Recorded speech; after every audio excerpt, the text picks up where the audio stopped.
candidates. Both of them are here today for the Senate race. By a coin toss that we did earlier, it was determined that Senator Connor will be giving the first opening statement. He's got 5 minutes, so Senator Connor, the mic is yours. Thank you. I'm Martin Connor, and I'm the state senator in the 25th Senate District. A little bit about my background. I grew up in New Jersey, not a native New Yorker. I attended public school and then parochial school. I went to college and law school with a scholarship. My father worked at a factory. I moved to Brooklyn 38 years ago and have lived in the district ever since. After 7.5 years in the district of community activities, political activist as well, things like the lettuce boycott, the grape boycott, the farm workers' efforts, the anti-war movement, Vietnam War, also reform politics. I was chair of the whole reform movement in Brooklyn. I was very active in reform democratic politics. We had some great races then. 8 years after that, I had the opportunity to make for the state senate and was elected. Over the years, I have passed over 100 bills into law, bills that deal with some not controversial but important items like the School Bus Safety Act. Once upon a time, you didn't have to stop behind a school bus in New York City that was loading or unloading. I put that bill in, publicized it, and got it passed because I felt our kids, and it was a coalition of parents, our kids should be just as safe as kids throughout the rest of the state. Other bills I passed relevant to Lower Manhattan, for example, I was the prime sponsor of the Lower Manhattan Revitalization Act, which, for those of you who live in Lower Manhattan in buildings that were formerly commercial buildings, this was the bill that facilitated the conversion and basically changed Lower Manhattan into the exciting residential area that it is now for our families. I'm not going to tell you that I never made a mistake. We vote anywhere from 1,200 to 1,800 times a year on legislation. At times my years, that's many thousands of votes. I want to look forward to the future, and I'll tell you why. The whole time I've served in the state senate, the Democrats have been in the minority. And important legislation, which I support and co-sponsor, like marriage equality, like affordable housing programs, like more aid to education in New York City, public education. These things have been stalled over the years by an upstate-oriented conservative Republican majority. We are now on the verge of replacing it, so I am really excited to run again. Let me tell you how it works. My holding this job is worth $12,000 a year in income. That's all. My pension's vested. I could retire tomorrow. People say, well, what are you doing?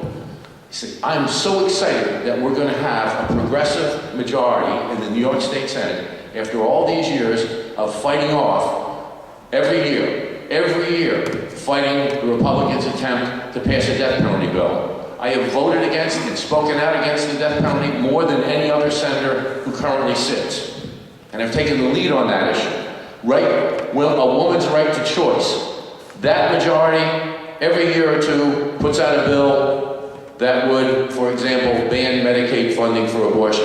I have led the debate against that, and will continue to do so, but we won't spend our time on those issues when we have a majority. We'll spend our time on progressive issues. Now, it hasn't been a vast wasteland. A few years ago, I was one of the original sponsors of the Gay Civil Rights Bill, for example, and in 2002, December, we finally passed that because of the political pressure we kept on that Senate Republican majority. So I look forward to this campaign. I look forward to this primary. I look forward to talking about issues and talking about our future. I think we will have a good discussion on issues. I don't think there's going to be any personal attacks.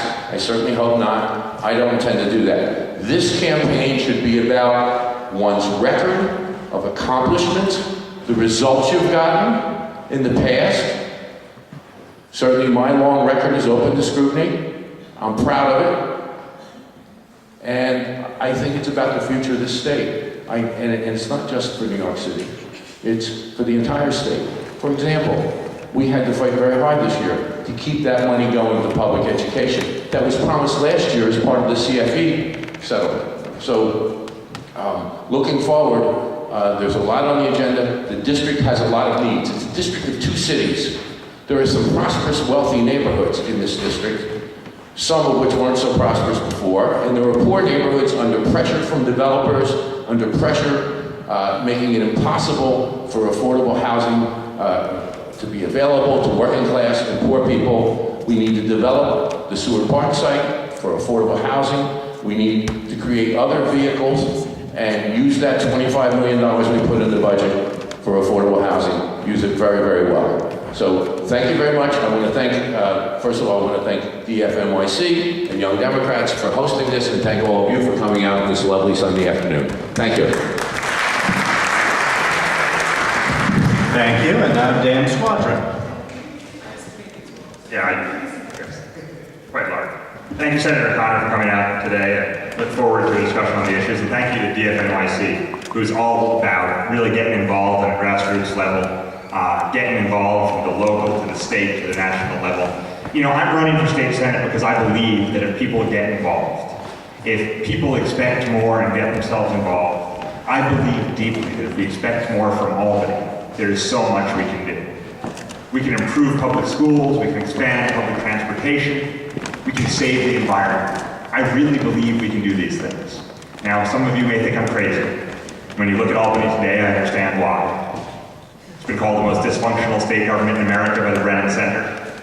It's a place where over 95% of elected officials get sent back every 2 years, kind of retirements, resignations, competitive races. In fact, someone in the blogosphere told me just recently that you are more likely to die or get indicted in office than you are to be voted out of the ballot box. So I understand why people think I might be a little crazy to think we can do something. But look at the history. In the 1920s, a governor called Al Smith, the first non-white Anglo-Saxon Protestant who had a real chance at the presidency, created the New Deal in New York State. He expanded worker protections, expanded rights for women, created massive investment in infrastructure. FDR took a lot of these programs and policies to Washington and created the New Deal.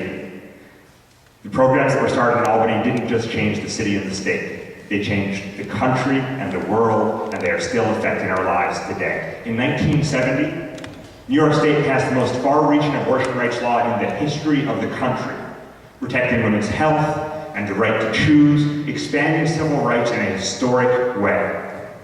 You know, just a few weeks ago, Albany had another historic opportunity, a different one, but a historic opportunity nonetheless. It was faced with congestion pricing, whether you liked it or didn't like it. There's no question it was a massive rethinking of transportation and environmental priorities in this country. It would have been a model across the continent. And of course, they didn't debate it in public, they didn't vote on it, they killed it in a back room.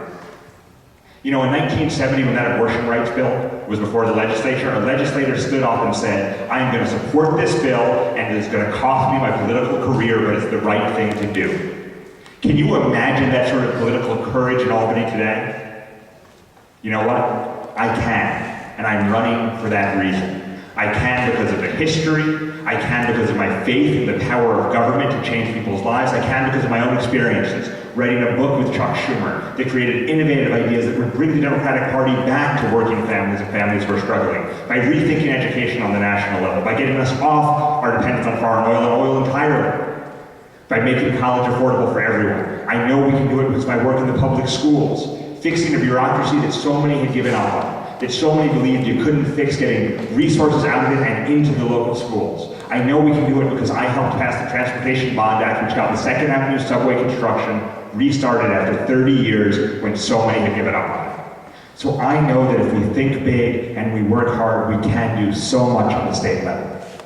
You know, the fundamental difference in this race is that my opponent believes that when you look at Albany today, it has to be that way, and the way that it works is just fine.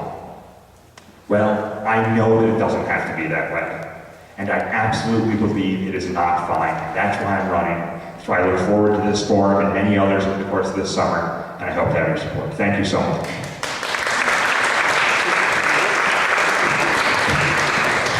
Okay, thank you. We'll start with a question that was submitted by the Young Democrats.